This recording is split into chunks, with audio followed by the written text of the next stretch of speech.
Today's 510K tip is to explain to people how to select an animal testing facility.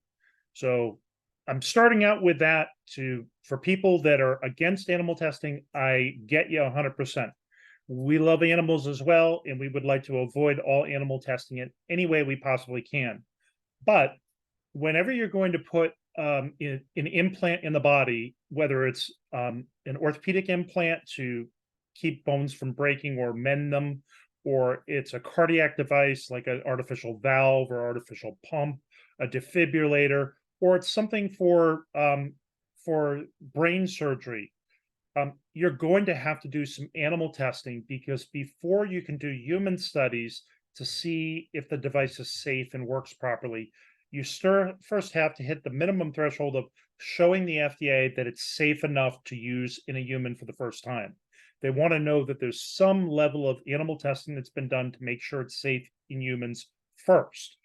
Now, sometimes you can justify with cadaver testing, biocompatibility testing, but even the biocompatibility testing is going to involve animals because that's what a lot of the biocompatibility testing is small animal testing, or in orthopedic cases, a lot of times it's large animals like a sheep or a goat, and they want to see that the animal is able to survive after they implant the device in the animal and they don't have any allergic reactions to it, or and it mends the bone the way it's supposed to. So we don't want to promote doing additional animal studies. We want to minimize that. But the purpose of this video is to teach people how to find labs that are appropriate to use, ones that are doing things ethically and treating the animals correctly. So if your company wants to find one of these facilities, I'm going to show you how, because they don't advertise. They don't want a bunch of people out in front of their doors with signs saying, stop the animal testing.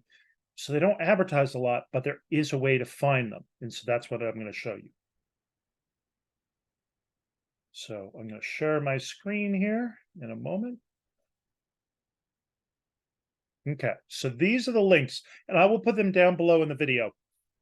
So number one, the first thing is before you do any signing of a contract, sending money to the facility, make sure you visit them first.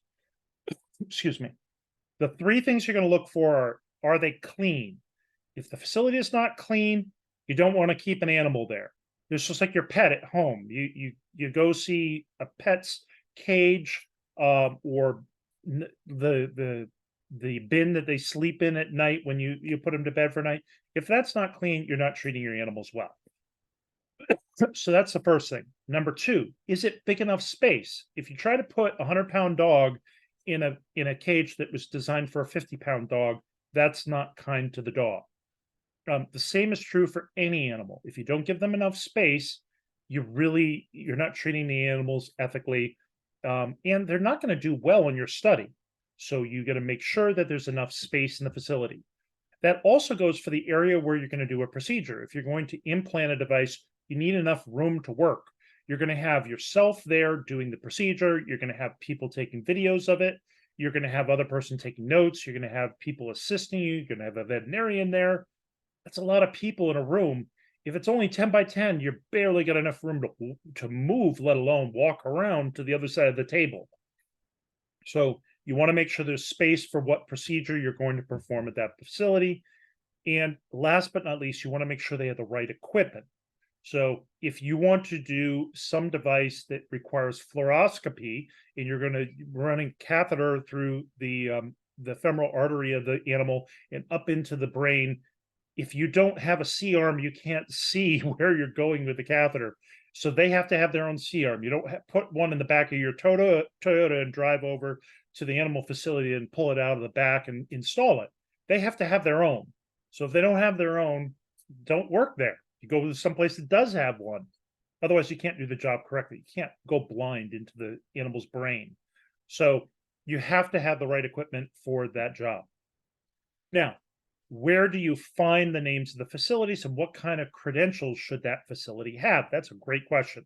There is a USDA license that is required. So if you're going to be an animal facility in the US, you have to be USDA licensed. You also want them to be FDA inspected. So if they've never been inspected before, they probably haven't been around all that long, and you probably might not want to work with them. If they've been inspected before, did they have any findings by the FDA that they had to fix? And what were they? People make mistakes, but how did you fix them? And is it a current problem still? Now we come to the credentials. So there are two of them that you should pay attention to and you can look for. And both of these links I'm going to give you down below, they're going to give you a search tool that you can go find these facilities by state. So the first one is OLA. It's through the NIH. So this is a government organization. And let me move the screen over here so you can see it. And so it's called OLA, but that's just an acronym. The government loves their acronyms, like FDA, NIH. This is Office of Laboratory Animal Welfare. So it's all about the welfare of the animals, not the scientist that wants to get a study done. And it allows you to search. So you can search alphabetically, you can search by state. So that's the first one. And I'll put the link down below, like I said. The second one is ALAC, and I may be pronouncing these wrong, so people that are more familiar with these can correct me and tell me I pronounce it wrong. I'm fine with that. And this one, of course, instead of having like a caricature of your fuzzy friends, instead this has a small animal. It has other pictures too in their slider. But if you go down here, they have directory of accredited organizations, the name, the country or region. So it has other countries. So it's not just the US. This is global. So it's huge for all those companies that are outside the US and want to do a study. This tells you which countries or which labs in your country would be appropriate to work with and which ones might not be. If they're not on the list, think again. And then if you're in the US, of course, they give you all the different states. I haven't tried to see if they have it for provinces like in Canada, just to see. Nope. No Canadian provinces. So it's US organization. They only have US states. And then categories. So government, commercial, hospital, nonprofit, university. So they give you a bunch of different categories and you can search for that. So if I'm in Vermont, which I am, I'm going to look for United States. And then I'm going to look for Vermont. And then I hit search. And voila, there are three. One of them is University of Vermont State Agricultural Club. One's Middlebury, Vermont, just north of me.